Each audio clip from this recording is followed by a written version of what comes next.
Assalamualaikum warahmatullahi wabarakatuh. Perkenalkan, nama saya Muhammad Arkan Lahuma dengan NIM 1314230118 akan mempresentasikan materi tentang perbedaan individual. Latar belakang, setiap orang itu unik. Tidak ada dua orang yang sama. Yang satu pasti berbeda dari yang lain. Dengan perkataan lain, antara orang yang satu dengan orang lain terdapat perbedaan individual, perbedaan perseorangan. Adanya perbedaan individual itu menyebabkan perlakuan kita terhadap seseorang tidak mesti sama. Mesti disesuaikan dengan siapa kita berhadapan. Guru sebagai organizer dalam proses belajar mengajar menghadapi peserta didik yang terdiri dari berbagai karakter, bakat, minat, serta kemampuan. Oleh karena itu, agar proses belajar mengajar dapat tercapai dengan baik, maka sangat perlu untuk mengetahui perbedaan individual dalam diri peserta didik. A. Kecerdasan intelijensi. Intelijensi adalah kemampuan yang dibawa sejak lahir dan dianggap sebagai kemampuan tertinggi dari jiwa makhluk hidup yang hanya dimiliki oleh manusia, yang dengan kemampuan intelijensi ini memungkinkan seseorang berbuat sesuatu dengan cara tertentu. Menurut David Wechsler, intelijensi adalah kemampuan untuk bertindak secara terarah, berpikir secara rasional, dan menghadapi lingkungannya secara efektif. Secara garis besar dapat disimpulkan bahwa intelijensi adalah suatu kemampuan mental yang melibatkan proses berpikir secara rasional. Teori-teori intelijensi. Pertama, teori Alfred Binet tahun 1857 sampai 1911, termasuk salah satu ahli psikologi yang mengatakan bahwa intelijensi bersifat monogenetik, yaitu berkembang dari satu faktor satuan atau faktor umum. Kedua adalah teori Edward Letodnik-Dike, bapak psikologi pendidikan yang juga tokoh aliran psikologi fungsionalisme. Pada dasarnya, teori Dike menyatakan bahwa intelijensi terdiri atas berbagai kemampuan spesifik yang ditampakkan dalam wujud perilaku intelijen.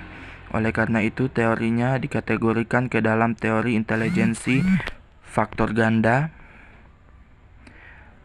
Faktor-faktor yang mempengaruhi intelijensi. Pertama, pembawaan, kematangan, pembentukan, minat, dan pembawaan khas. Dan terakhir, kebebasan.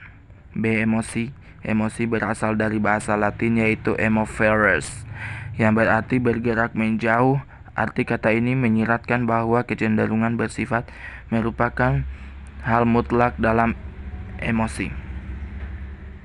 Macam-macam emosi. Menurut Lazarus 1991 dalam Salama, emosi yang terdapat pada seorang individu yaitu agrer marah atau anxiety cemas, freak takut, jealousy perasaan bersalah, shame malu, sigwet jijik, happiness gembira, pride bangga, relief lega, hope harapan, love kasih sayang, compassion kasihan.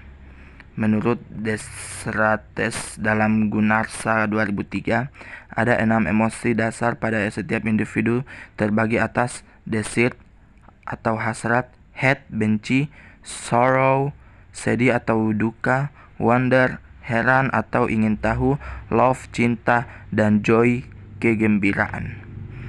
Motivasi. Motivasi adalah proses yang menjalankan intensitas arah dan ketekunan seorang individu dalam mencapai tujuannya.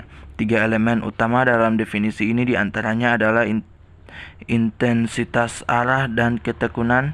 Motivasi berasal dari bahasa Latin movere, yang berarti menggerakkan. Menurut Weiner 1990, motivasi adalah kondisi internal yang membangkitkan seorang untuk bertindak, mendorong seorang untuk mencapai tujuan tertentu, dan membuat individu tersebut untuk tetap tertarik dalam kegiatan tertentu. Sejarah teori motivasi. Tahun 1950-an merupakan periode perkembangan konsep-konsep motivasi. Teori yang berkembang pada masa ini adalah hierarki, teori kebutuhan, teori X dan Y, teori dua faktor.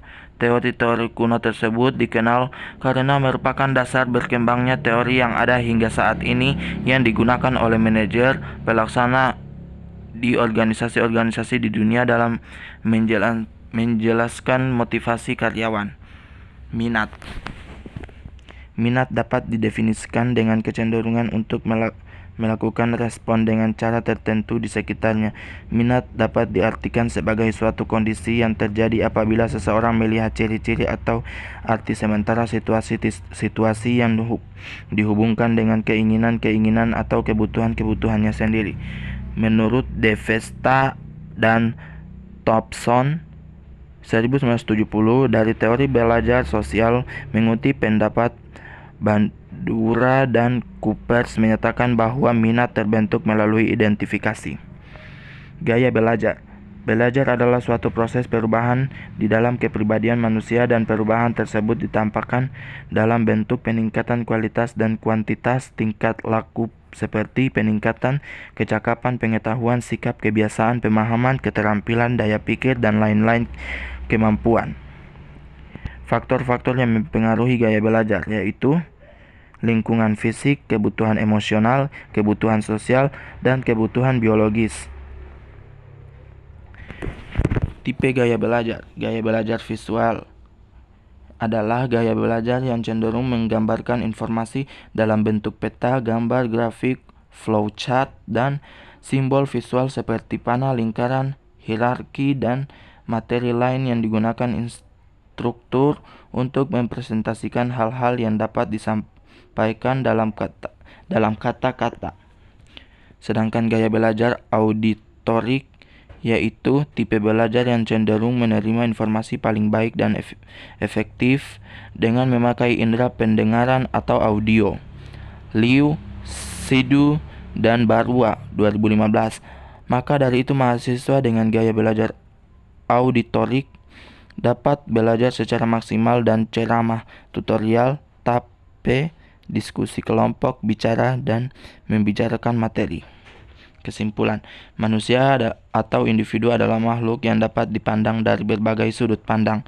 Individu adalah kata benda dan individual yang berarti orang, perseorangan atau oknum. Perbedaan individual secara umum adalah hal-hal yang berkaitan dengan psikologi pribadi yang menjelaskan perbedaan psikologi antara lain seperti berbagai persamaannya. Sumber perbedaan individu disebabkan faktor bawaan dan faktor lingkungan. Baik, demikianlah presentasi saya. Wassalamualaikum warahmatullahi wabarakatuh.